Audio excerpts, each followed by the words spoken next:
Hi, everybody. I think this is working. It should be working. Hi, my name is Evie Paris. I am honored to actually be in this group and be asked to speak, mainly because I've been following Rebecca and now we've aligned for several months, I believe. And I really resonate with what she's speaking on. And I am an energy worker. I live in the new earth and I assist awakening souls through channeled guidance, through just intuitive coaching. I do a lot of conceptual teaching on quantum principles that the new earth is based on. And I'm also kind of a living example of shifting our reality from fear to, I don't want to say love, because in my perspective, we are love, but from fear to awareness. And that's kind of what I want to speak to all of you guys today. So thank you for having me. So basically, you're welcome to anything I say. You're welcome to ask questions, drop the questions below. Please tag my name so that way I can be sure to get the comment in my notifications. Feel free to come to my Facebook page if you want to see anything else that I speak on. My whole Facebook page is live. I am actually a single mom of two. My oldest is 11, almost 12, and my youngest is 5. And I am, for lack of a better term, a vagabond, a nomadic traveler. My kids and I left Canada 2 years ago on intuition. We got rid of all our possessions. And it was really after several years of me stepping into my awakening, stepping into a lot of my personal healing.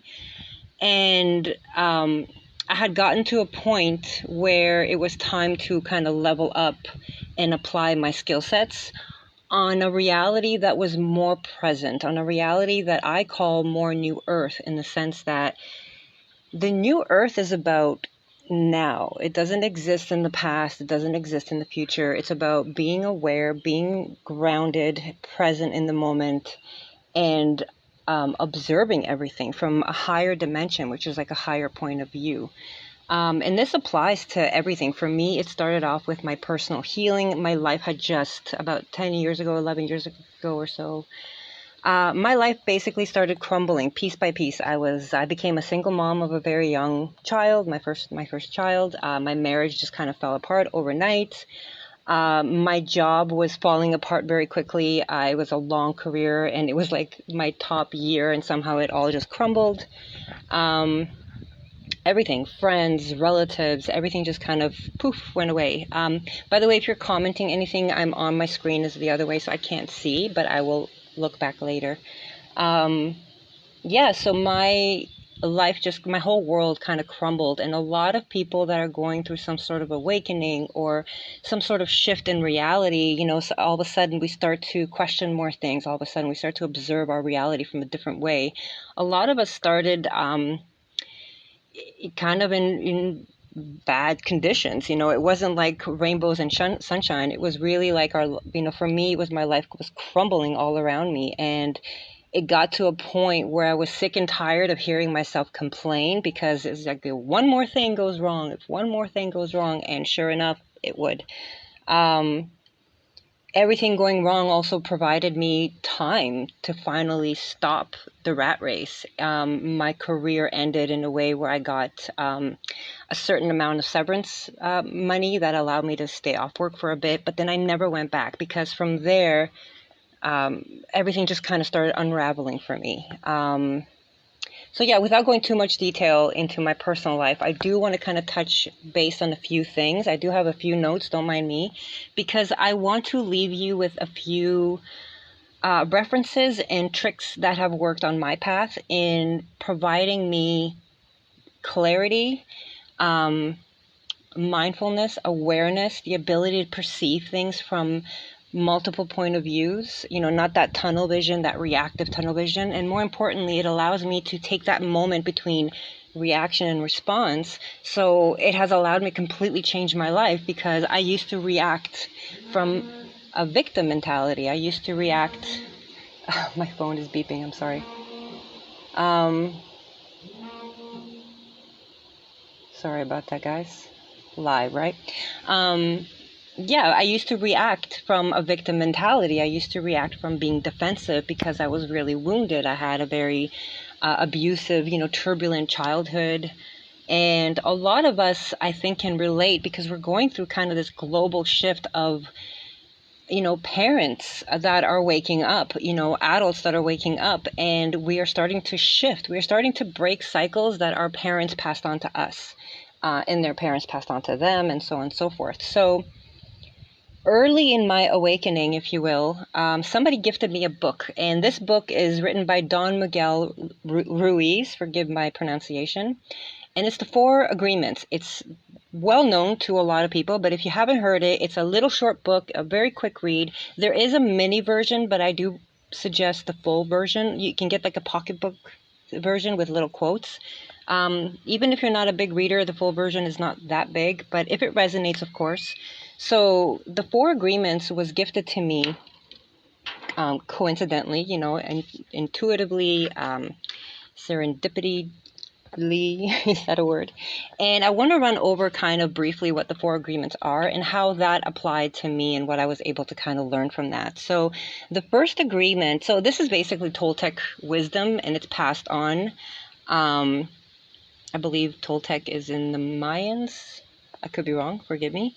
Anyway, so Don Miguel Ruiz and his son have written books, and this one, The Four Agreements, talks about 4 principles basically that you can live with. So one of them is be impeccable with your words. So these 4 agreements really spoke to me because, like I said, I was in that kind of phase of my old life had ended. I all of a sudden had, although I was stressed and didn't think I had time, but I really had time to take, and I understood what this book said at the time, like it resonated, and I was able to start applying everything. So I'll get back to that and how I applied it in a minute. But the first one is be impeccable with your words. So it talks about speaking with integrity. It talks about say only what you mean. Don't tiptoe around things. Be very clear in our communication. Avoid using words to speak against ourselves or to gossip against another one. And the word gossip kind of rung weird to me because I always thought gossiping was catty and I wasn't a gossiper. But gossiping really is when we're discussing subjects that there's no need for us to put our attention to. There really is, like at that moment I started practicing like, wait, why am I having this discussion? Like, is this even, somebody's telling me about a friend of a friend of a friend. Well, is this something that's beneficial for the situation, or are we just talking for the sake of talking? And so these realizations, it just kind of smacked me in the head, and it really helped me take more initiative in observing what I was getting caught up with, conversations, engaging with other people, what I watched, what I listened to, my music, how I reacted. I started noticing because of these 4 agreements. So, use our power of word in the direction of truth and love, not fear. So very often, our word is magic. So very often when people want to say something and they're laughing, it's like, oh my God, I'm dead. That's so funny. It took me a long time to kind of deprogram myself from that. What was I going to say? It's a common reaction to be like, oh my God, I'm dead. It's so funny. But why are we saying that word? Why can't we just say, oh my God, I'm laughing really hard? That's like really funny, keeled over laughing, like hilarious. Why are we saying I'm dead? So I started paying attention to my words. The second agreement talked about don't take anything personally. And this was a huge one for me because it talked about how everybody is reacting, speaking from, and responding emotionally from their own experiences, from their own wounds, from their own level of healing, from their own, from their own perspective, from their own level of consciousness, where they are in that moment. If they're vibrating from a fear, maybe they had something happen to them that day. Maybe something that's occurring is triggering a wound that they're unaware of. So many different reasons why a person can be responding, including ourselves. But it has nothing to do with the other person. And so that includes from both of us. Like if I'm getting defensive from someone, is it because of what they're saying, or is it because it's triggering something that as a child, maybe, it was embedded in my head and now it's like bringing up a trigger? Is someone responding to what I'm saying because what I said was rude, or is it because they're being triggered based on their wounds or their experiences in their lives? So this was a huge one, to not take everything personally and really kind of stop and observe the conversations. It also talked in the book about how when we're immune to people's opinions, it really kind of takes away that moment of acting like from a victim perspective and instead responding from a more balanced energy. And this occurs for me with my son too. My youngest son triggers a lot of childhood wounds that my daughter didn't trigger in me. So I've had to work a lot with that all of a sudden because I had healed so much of my childhood, and then everything's in layers. So now my son, especially when he was 4 last year, certain things would happen where all of a sudden in my mind I was right back with me and my brother fighting, or right back getting yelled at by my parents, or whatever the situation was. Like I saw red. I didn't see me and my little boy in ways that I could help him and help myself. I felt attacked from a reaction that this boy would have that would just bring me right back into that moment because my emotions had not yet healed. So these 4 agreements, I basically would write them all over my house, and it would just, because we are creatures of habit, we need to practice everything that we want to apply in our lives and adjust accordingly as things shift. So these 4 agreements really kind of penetrated in so many different areas of my life that as it was falling apart, I realized I never was aware of any of this. My emotional maturity was very low because I was so wounded. I was a leader where I was from. I was always in management and training, just a born leader. And I felt I was very confident, but I wasn't. I was a codependent. I attracted narcissistic personalities. I, couldn't make my decisions because I felt like somebody needed to approve it.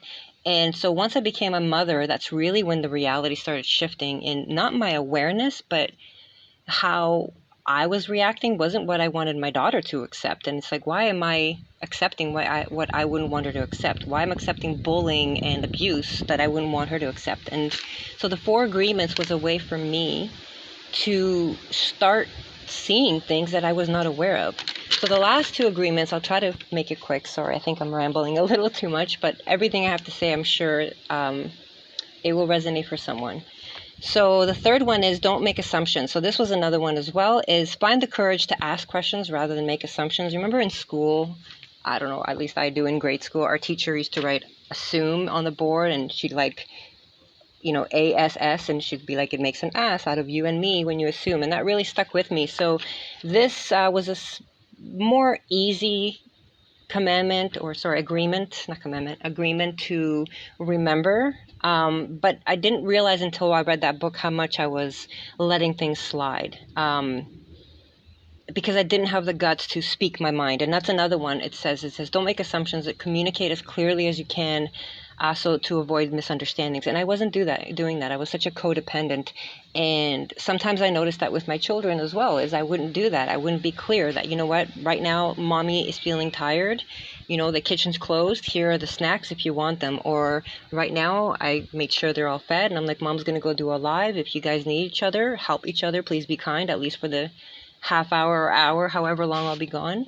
So set those expectations. Whereas before I wouldn't be as clear, and I'd get mad, I'd get snappy, and I'd start realizing, how can these children, obviously it's easier to see it with kids, but really it's with adults, how can they be expected to know what my needs are if I don't express them clearly? So the last one is always do your best. Now this, I think as parents, as humans in general, but I think as parents was a big one for me, because it talks about know that every day your best will be different. Some days you'll be tired. Some days you'll be a little bit ill, feeling under the weather. Some days the sun won't be shining, and we react differently to the sun versus the rain. Some days we'd have so many challenges put on us that, enough is enough. And that was the best every day. And that's the thing, is I started really thanking myself, whereas I wasn't doing that before. I was taking advantage of myself all the time, not appreciating how much I contribute to my life and just playing the victim. And this agreement really, the always do your best, started making me accountable, but in a compassionate way, that, this is the best I could do today. I went through a huge depression, obviously. I went through mourning my old life. I went through no contact with family, so I had to mourn the living. And a lot of us cycle breaker parents, we're finding ourselves in these situations, especially with the times right now. There seems to be a lot more divide with relationships that were more close together, and a lot of that is actually just energy. We're just no longer resonating, and this manifests in different ways, different points of view, arguments that you can't even explain where they're coming from, misunderstandings. It's because we're no longer resonating on the same frequency and we're adjusting. It's hard for the humans to accept that, though, because we like to, I think our compassion sees loyalty as something that's a very positive thing, and we can easily get trapped in toxic situations where we no longer resonate with some people or situations or jobs or living environments. And it's hard to let go because we were thinking about what other people perceive it. But really, always doing my best was one key ingredient to realizing that what is best for me from an authentic point of view is really what's best for everyone, no matter what my assumption is of what they may think. And then that's, again, number 3 is don't make assumptions. I have to look at my decisions for me. And this applies to being a parent. As a child, yes, I communicate and I respect my children. I involve them in all my decisions.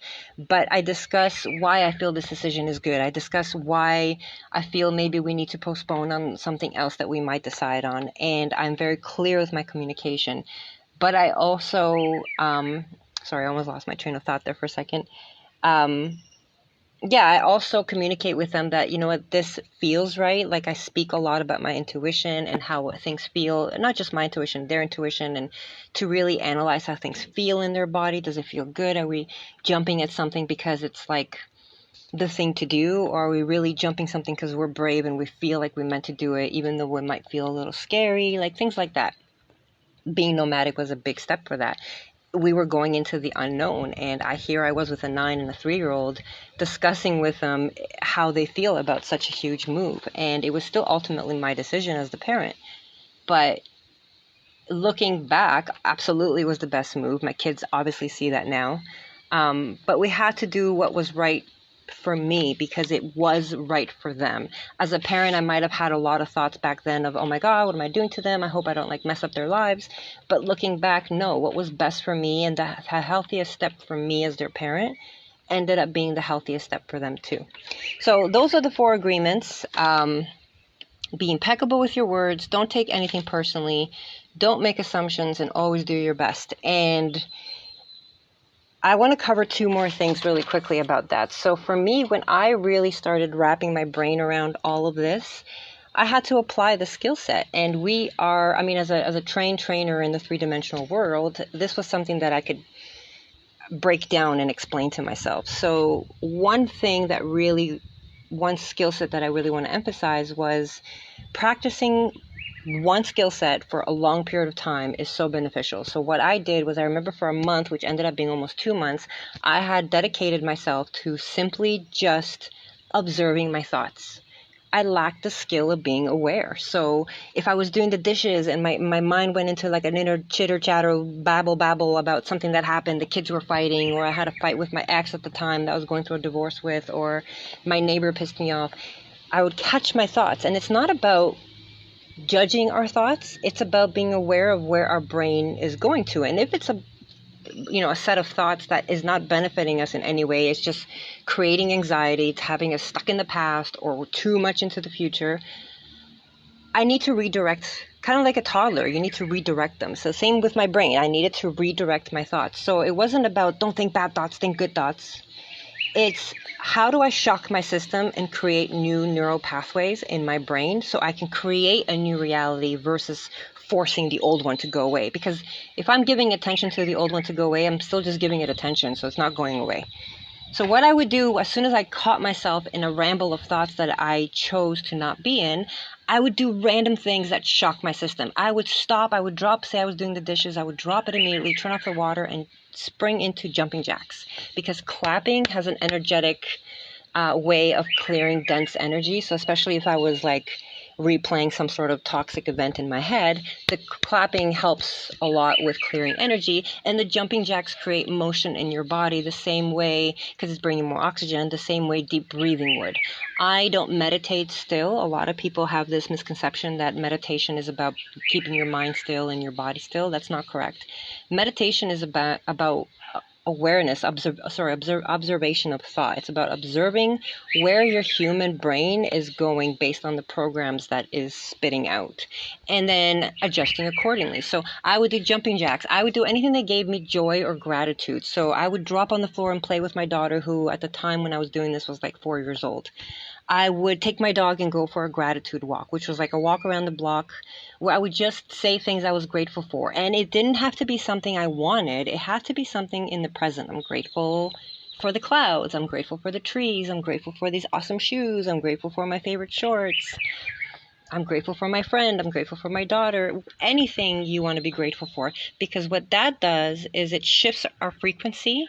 And all of a sudden, the tunnel vision that comes from fear-based thinking and victim thinking and, thinking about past or thinking about future, it shifts our vibration to expand our perspective. And now we can see, solutions. We can see more options. We can think from a calmer state of energy. And this applies to parenting. This applies to work. There's my dog. Sorry, guys. This applies to our emotional health, our emotional well-being, not so much emotional, our mental well-being, because it's so easy for our brain to take control of the steering wheel, but really the observer in us is the one who's actually in control. We just forgot about it. So I did this for a good month or two where I just dedicated to just catching my thoughts, snapping myself out of some sort of cycle that was not benefiting me, wasn't doing me any good. And put myself in another frequency. I would not judge myself. In fact, I would say thank you to myself because I did the best I could. Thank you, self, for catching the thought and breaking away from that pattern. And this eventually created a new habit. It created new neural pathways in my brain that allowed me to see different ways of being. It created the ability for me to have the skill to be aware in any sort of temperament I might be. It took a while for the higher and the lows to really catch myself and be aware in that moment. But the more I practiced to catch my thoughts and flip the script, the easier it became. So this allowed me to do everything that I do in my reality. For example, my business, I live in the new earth. I don't run a business. Everything is done in the present moment. So I don't charge for my services. If we resonate, I'm able to help you. But if I'm feeling drained, then I'm not able to help you. And it's the same with my kids. If I'm drained as a parent, I'm not able to be the best I can be. But I need to be honest with myself. I need to be aware of myself and my thoughts. I go through lows. Everybody goes through lows and highs. And from an energy perspective, this actually has a lot to do with the fact that we're so multidimensional. And sometimes what we're not doing here, we're doing somewhere else. So here we just need to rest. We just need to take time to do nothing. And that's okay because we're always doing something. Doing nothing is quite productive. Side note. But yeah, so listening to my thoughts, I am feeling unappreciated, which happens a lot as a parent, especially as a single parent. Listening to how I'm responding to my kids and why I'm responding this way, what emotion is being dug up from me. And then that awareness, act accordingly. Take a few minutes, put my older daughter in charge and be like, here, you guys pop in a movie. I'm going to go take a walk with the dog or something. Anything that allows us to take ownership of our reality will not only create self-mastery, which will create a better balance in our mood, but it generates a different vibration. So it actually creates a different reality on the outside. All of a sudden, things on the outside are not so challenging. And not to say that there aren't challenges that come up, but the more we practice the awareness, the more we're able to handle the challenges without, a preconceived notion of being defeated or not good enough or, overworked or underappreciated or overwhelmed. Take a moment and acknowledge how you feel. And just that observation, world of difference. So the book that I reference is The Four Agreements. Now, years after I started doing all this that I explained, I came across the fact that there's another book called The Fifth Agreement. And the Fifth Agreement talks about how we are the observer of our thoughts, not the human that creates our thoughts.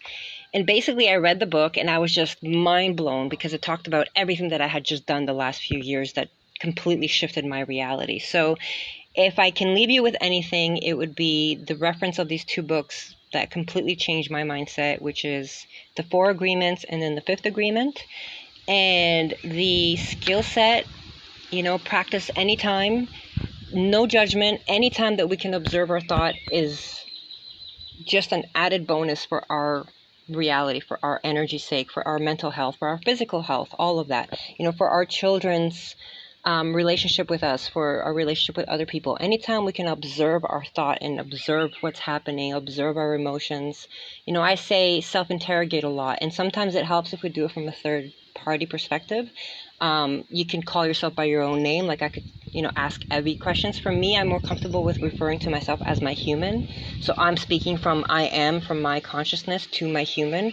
How does my human feel right now? Why is my human upset? What emotion is she feeling? Is she feeling this way? Is she feeling that way? So being able to self-interrogate gives me this space. It's almost like stopping time and being able to handle things from a superpower perspective versus a victim perspective. That's really the best way I can reference it for myself. So yeah, thank you for listening to me. I hope you have some takeaways from anything that I've shared. Like I mentioned before, feel free to go on my Facebook page. I share everything openly, anything I can assist with. If anything resonates, reach out, ask questions in the comments below, and I'll reply. Rebecca, thank you so much for inviting me to speak here, and thank you all for having me. Have a great day. Greetings from Mexico, which is where I am right now. I'll just show you a little bit. Yeah, so have a lovely day or night or evening. Bye, guys.